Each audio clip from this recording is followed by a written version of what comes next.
In July 2025, Saudi Arabia shipped 1.74 million barrels of crude oil per day to China, the highest single-month volume Bloomberg has recorded since it began tracking tanker shipments in 2017.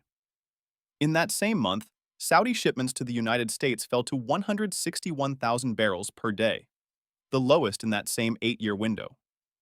That divergence is not a data anomaly. It is a structural signal.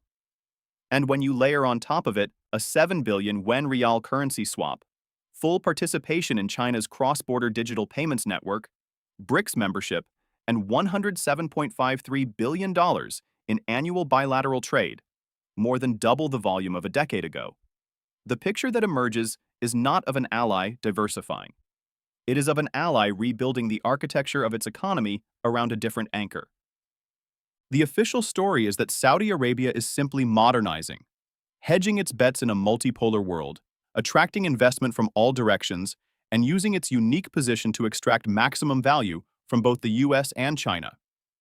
Crown Prince Mohammed bin Salman went to Washington in November 2025 and signed a strategic defense agreement with President Trump. The White House called it a breakthrough. Saudi Arabia received F-35s and 300 US-made tanks.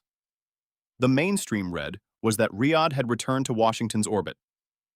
But the actual data tells a different story.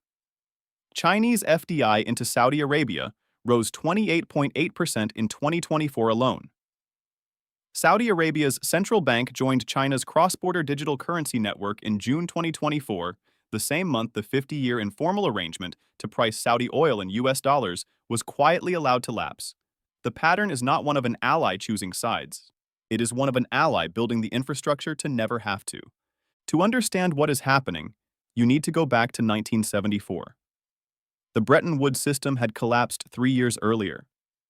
Nixon had ended dollar-gold convertibility, and the US dollar was facing the first serious challenge to its status as the world's reserve currency. Secretary of State Henry Kissinger struck a deal with the Saudi royal family.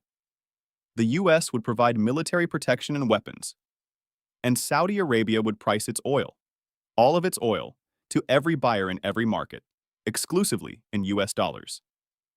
The arrangement was informal. In June 2024, Saudi Arabia allowed it to lapse. There was no announcement, no press conference, no public declaration. There was no signed treaty. But its effects were systemic. Every country on earth that needed to buy Saudi oil needed to hold US dollars to do it. The dollar's reserve status was no longer backed by gold. It was backed by oil.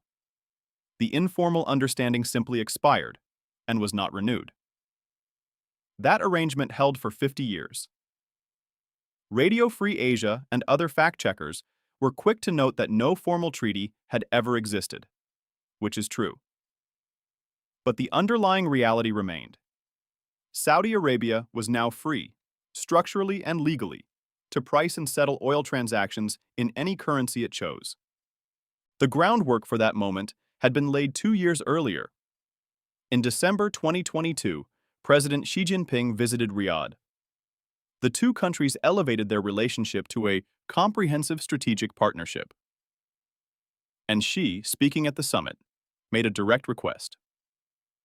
Saudi Arabia should use China's Shanghai Petroleum and Natural Gas Exchange to settle oil trades in yuan. It was the first time a Chinese head of state had made that request explicitly and publicly.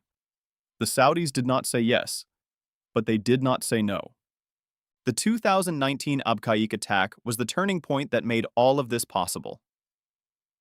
Iranian cruise missiles and drones struck Saudi Arabia's most critical oil processing facility, temporarily knocking out roughly 5% of the world's daily oil supply. It was the largest single disruption to global oil infrastructure in modern history. The expected US response, military retaliation, firm deterrence signaling, escalation, did not come. President Trump's response was described by analysts at the Quincy Institute as indifference. For Saudi Arabia's leadership, the message was unambiguous. The US security guarantee had a ceiling, and that ceiling was lower than anyone had assumed. The economic integration between Saudi Arabia and China is now moving across every sector simultaneously.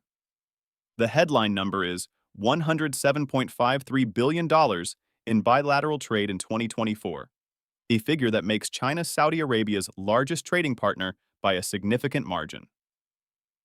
But the nature of that trade has fundamentally changed. It is no longer just about Saudi crude going east and Chinese consumer goods going west. Since 2023, Chinese companies have been among the largest foreign direct investors in the kingdom, pouring capital into manufacturing, smart vehicles, digital infrastructure, green hydrogen, and financial services. In 2024, Chinese FDI stock reached $8.2 billion, up 28.8% in a single year.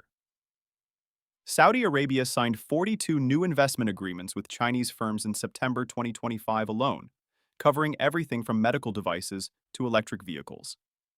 The financial infrastructure being constructed is equally significant. In November 2023, the Saudi Central Bank and the People's Bank of China signed a 7 billion yuan real currency swap, a mechanism that allows trade between the two countries to be settled directly without routing through the US dollar or the SWIFT financial messaging system. In June 2024, Saudi Arabia joined Project mBridge as a full member. mBridge is a China-developed cross-border central bank digital currency platform that processes wholesale international payments in local currencies. By early 2026, it had processed $55.5 billion in transactions. The Bank for International Settlements originally co-developed the project, but stepped back in October 2024, reportedly over concerns about sanctions risk given Russia and Iran's participation in the BRICS framework. Saudi Arabia stayed. On the diplomatic front, the picture is equally complex.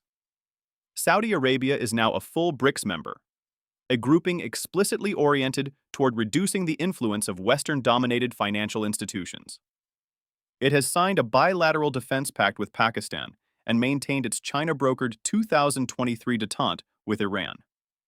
In November 2025, MBS flew to Washington and signed a strategic defense agreement with President Trump, receiving F-35 jets and U.S. tanks.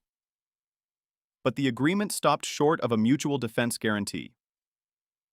Chatham House analyst Bilal Y. Saab, writing in Time in March 2026, called it vastly unclear how the two nations will translate their new defense vision into reality. Senior researchers describe themselves as still waiting to see what all this actually means. Saudi Arabia got weapons. It did not get the unconditional security guarantee its leadership has been seeking since 2019. It is important to note what has not changed.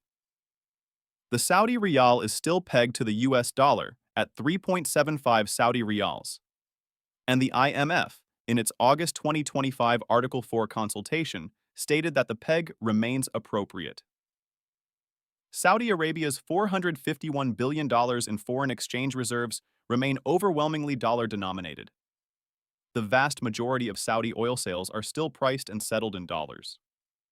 S&P Global's March 2025 analysis notes that yuan use in actual Saudi-China oil settlement remains limited, despite both sides' stated willingness. The structural shift is real, but it is incremental. Saudi Arabia is not breaking with the United States. It is making sure it never has to ask the United States for permission. The most likely scenario over the next 18 months is continued dual-track hedging. Saudi Arabia maintains the dollar peg. It continues to deepen China trade. Projections suggest bilateral volume could exceed $120 billion annually by 2027 as the China-GCC Free Trade Agreement, actively under negotiation as of December 2025, moves toward finalization. UN-settled oil trade grows incrementally through mBridge, but remains a small fraction of total Saudi-China oil transactions. The US-Saudi SDA generates further arms sales, but no new mutual defense commitment. Saudi Arabia collects dividends from both relationships without fully committing to either. The scenario that breaks this equilibrium is a second Gulf security crisis with a second U.S. non-response. The infrastructure for an accelerated pivot is already operational. mBridge is live, the currency swap is active. The Shanghai Petroleum Exchange is running yuan-denominated oil futures. If the U.S. again fails to respond credibly to a direct threat to Saudi territory, And the Quincy Institute's February 2026 analysis notes that Saudi officials remain deeply concerned about U.S.-Israeli actions, potentially provoking Iran in ways that endanger Gulf infrastructure. The conversion from incremental hedging to structural realignment could happen in months, not years. At $107 billion in annual bilateral trade, redirecting even 20% of Saudi-China settlements into yuan would represent approximately $21 billion in non-dollar flows annually. That is not a collapse of the petrodollar system, but it is the beginning of one. For the person watching this, wherever they live and whatever they hold, the relevant question is not whether Saudi Arabia will formally break with Washington. It almost certainly will not, on any near-term timescale. The relevant question is whether the financial infrastructure that has anchored dollar reserve status since 1974 can survive a world in which the largest oil exporter builds parallel systems, maintains parallel memberships, and collects parallel security guarantees. The answer, increasingly, appears to be, it can survive it, but not indefinitely. And the clock started quietly in June 2024. Saudi Arabia's rial is still pegged to the dollar. Its reserves are still held in dollars. Its oil is still priced in dollars. And yet in July 2025, Saudi Arabia sent more oil to China in a single month than at any point Bloomberg has tracked, and its shipments to the United States fell to their lowest level in 8 years. The infrastructure of a dollar-independent oil trade is now operationally live. The strategic decision to use it has not yet been made. The question is, what would it take?